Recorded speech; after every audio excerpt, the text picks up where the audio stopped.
Hey everybody, it's Dr. Fish, is the Mad Scientist. Guys, today I made the do-it-yourself NyQuil Barbie doll.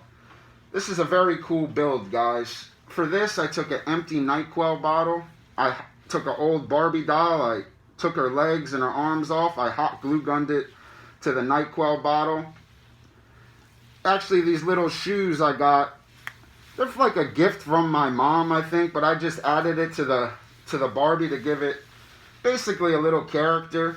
I put a Playtex flag on it. The little light you see right here is a light from basically a light up fidget spinner light.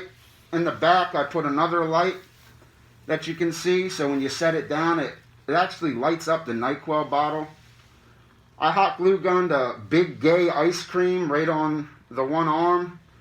This is really cool. And I also, with her head that I hot glue gunned to the top, I actually put a DC motor and I hot glue gunned basically a AA battery on the back. And remember, I hooked up a switch, positive to positive, negative to negative. So when I flick this switch, with the basically at the top of the DC motor is a pencil hot glue gunned, and basically this little bow I found that I put on. So when I hit this switch, it goes like this.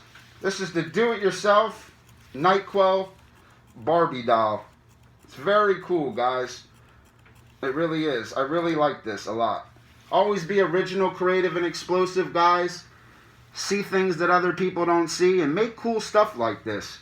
This is very original, creative, and explosive. You turn the switch off like this, it stops. You know, you hit the switch again, just like this.